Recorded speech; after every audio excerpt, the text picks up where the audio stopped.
Hello friends, మనం ఈరోజు regulating act 1773 గురించి మాట్లాడుకోబోతున్నాం. అయితే ఈ రెగ్యులేటింగ్ యాక్ట్ని మనం పాయింట్స్లో డివైడ్ చేసుకుంటూ డిస్కస్ చేసుకుందాం.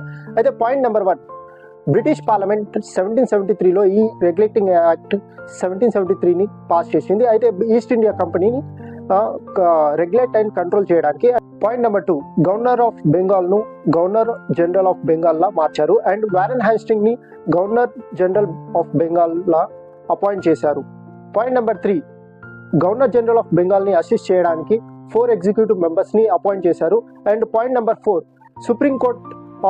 సుప్రీంకోర్ట్ని కలకత్తాలో ఎస్టాబ్లిష్ చేశారు అండ్ దీన్ని comprising of 1 chief justice and 3 other judges. Point number 5, company corruption యాక్టివిటీస్ని ప్రొహిబిట్ చేసింది. And point number 6, last and final, court of డైరెక్టర్స్ని అపాయింట్ చేశారు. Indian civil, revenue and